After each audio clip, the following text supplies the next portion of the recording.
미국의 유명 칼럼니스트 벤 화이트가 한국의 그래프를 보며 부러움을 나타냈습니다. 미국과 한국은 첫 환자는 비슷한 시기에 발생했지만 증가수가 현재 기준 한국과 달리 미국은 지난 하루 동안 2만 명이나 추가되었습니다. 한국은 아직 확산이 멈추지는 않았지만 미국이나 유럽과 비교해 현저히 줄었음을 보여주고 있습니다. 최근 미국과 이탈리아에서는 마스크, 인공호흡기, 인력 등 의료자원이 부족해지며 환자를 포기하는 일까지 벌어지고 있습니다. 한때 한국은 확진자 수가 중국 다음으로 많은 국가였지만 31일 기준 터키에까지 밀리며 13위로 내려앉았습니다. 한국은 적극적인 검사와 격리로 급격한 증거를 막았지만 다른 국가들은 막지 못했기 때문입니다. 한국은 확산되는 것을 막기도 했지만 환자를 치료하며 생명을 살리는 데 있어서도 압도적이었습니다. 그런데 한국보다도 치명률이 낮고 주변 유럽국들과 전혀 다른 수치를 보여주는 나라가 있었습니다. 바로 독일입니다. 독일이 이런 수치를 보이는 데는 뛰어난 의료 시스템 때문이라거나 숨을 거둔 환자에 대해서는 검사를 하지 않아서라는 이유들이 나왔습니다. 그러나 현재 시점에서 중요한 것은 독일은 아무리 환자를 잘 치료했어도 환자가 증가하는 것을 막지 못했다는 것입니다. 30일 기준으로 독일의 환자 수는 66,885명으로 한국의 7배에 달했습니다. 또한 최근 요양원 등 집단 감염 사례가 늘면서 치명률도 2배로 늘고 있습니다. 독일은 한국의 드라이브스루 시스템을 도입하며 한국형 모델을 따르겠다고 했지만 따르지 않은 중요한 조치들이 있었습니다. 독일은 한국 모델에서 몇 가지를 빼도 확산세를 잡을 수 있을 거라 자신했지만 완벽하게 실패했습니다. 그리고 이제 100기를 들며 한국의 모든 것을 따라하겠다고 하고 있습니다. 그동안 한국을 따르지 않았던 가장 중요한 핵심은 독일은 무증상자를 검사하지 않았다는 것입니다. 이제 독일은 한국과 같이 확진자와 접촉했던 인물이 속한 전체 그룹과 의심 증상자를 모두 검사하기로 했습니다. 이에 주당 30에서 50만 회로 유럽에서 가장 많이 검사했던 독일은 이제 하루에 20만 회를 하겠다고 선언했습니다. 한국과 같이 공격적이고 선제적인 검사를 하겠다는 것입니다. 또한 독일은 한국과 같이 휴대폰 위치 정보를 감염자 동선 추적에 활용하는 방안을 고려하고 있습니다. 그동안 독일은 과거 역사적인 경험을 통해 사생활 보호에 대해서는 굉장히 민감했습니다. 이 때문에 한국과 같은 휴대폰 추적은 법에 부딪혀 필요하다는 주장에도 실행되지 못했습니다. 독일의 옌스 슈판 보건부 장관은 앞장서서 한국처럼 해야 한다며 법 개정을 추진했지만 반대에 부딪혀 내각회의에 상정조차 못했습니다. 독일의 자유민주당과 녹색당, 좌파당 등의 유력 정치인들이 개인 기본권 침해라는 이유로 강도 높게 비판하며 막아섰습니다. 그러나 이제 환자 수가 7만 명을 향해 가며 걷잡을 수 없는 상황이 되자 독일에서는 다시 이 방법이 논의되고 있는 것입니다. 독일 디벤트는 이 법안은 상당히 신속히 처리돼야 할 것이라고 강조했고 슈판 장관은 이렇게 해야 한국처럼 막을 수 있다고 했지만 상황이 악화되고서야 독일의 정치권은 정신을 차리게 된 것입니다. 또한 독일 보건부는 30일 브리핑을 통해 마스크 사용이 출구로 고려될 수 있다며 국민 마스크 착용을 의무화하는 방안을 고려 중이라고 밝혔습니다. 그동안 독일은 마스크 착용이 감염 위험을 낮춘다는 증거가 불충분하다며 국민들에게 마스크 착용을 권고하지 않았습니다.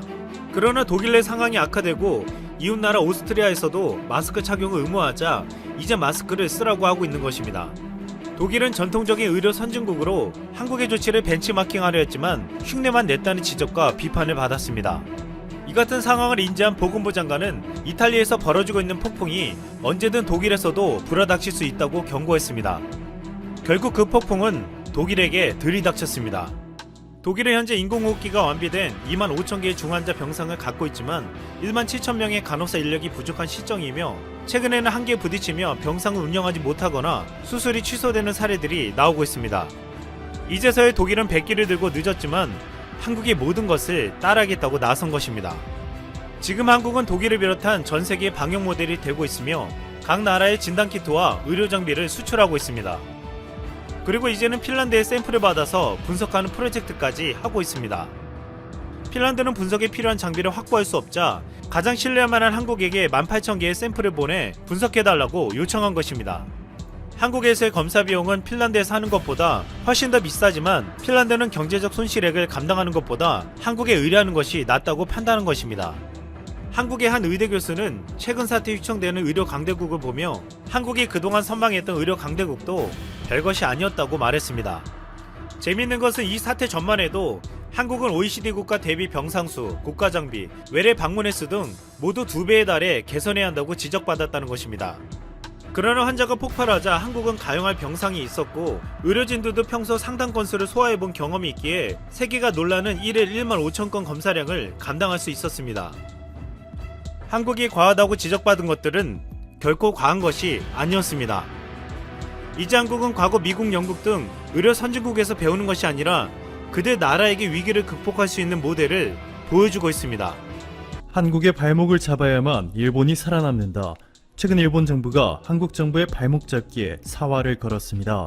트럼프 미국 대통령의 한국 G7 가입 권유에 이어서 유명희 산업통상자원부 통상교섭본부장의 WTO 사무총장 선출 유력 소식까지 전해지면서 현재 일본은 전례 없는 공포에 휩싸였습니다. 특히 일본의 수출 규제를 WTO에 제소하며 승소 자신감을 드러낸 유명희 본부장의 WTO 사무총장으로 선출될 경우 일본이 받게 될 정신적 충격은 상상을 초월하는 수준입니다.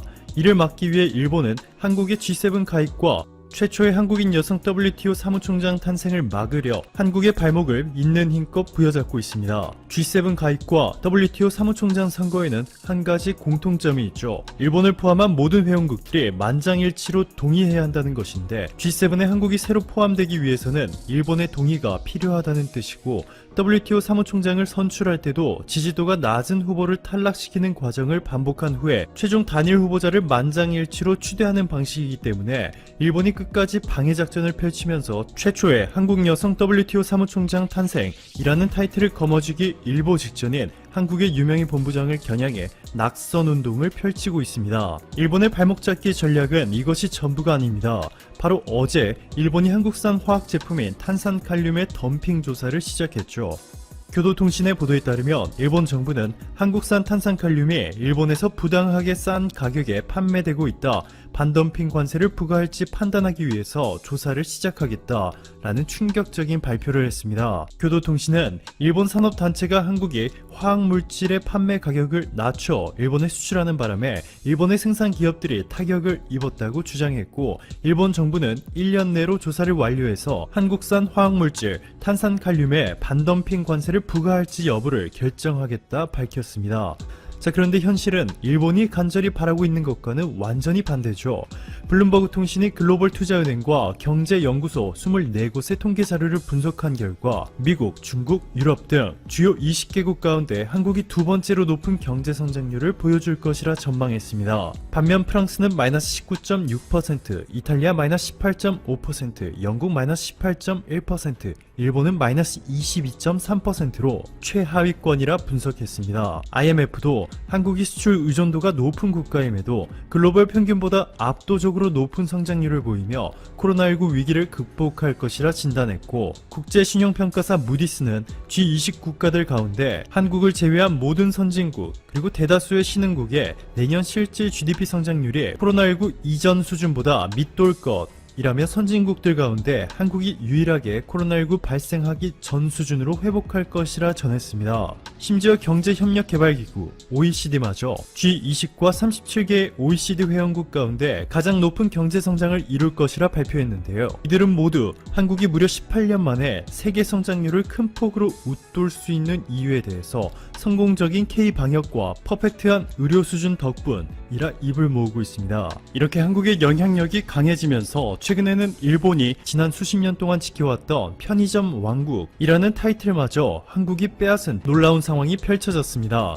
한국과 일본 두 나라의 공통점은 바로 낮은 출산율과 가파른 속도의 인구 고령화, 최저임금 인상, 근로시간 단축 등 상당히 비슷한 환경에 둘러싸여 있다는 것이죠. 그럼에도 이번 코로나19 사태로 일본의 편의점 매출은 감소하기 시작한 반면 같은 기간 한국의 편의점 매출은 최대 30% 넘게 증가했습니다. 세계적인 정보 분석 기업 닐스는 일본 편의점에는 없는 한국 편의점만의 강렬하고 발빠른 상품 판매 전략과 서비스 덕분이라며 GS25와 CU는 배달 플랫폼과 제휴에 집에만 있는 직콕 소비자들까지 사로잡았다고 분석했습니다. 일본의 경제 주간지 다이아몬드는 일본의 핵심 산업 중 하나인 편의점이 코로나19 사태 이후 하락하는 위기를 겪고 있는 이유를 설명하면서 비슷한 상황에 놓인 한국의 편의점은 어떻게 급성장하고 있는지에 대해서 자세히 분석한 내용의 기사를 발표했습니다.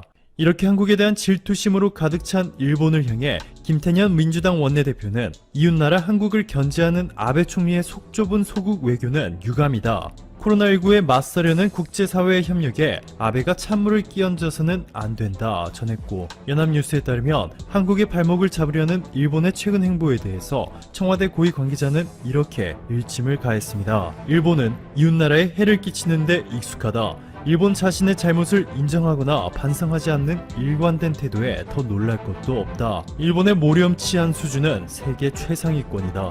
오늘도 감사합니다. 최고로 멋진 하루 보내시길 바랄게요.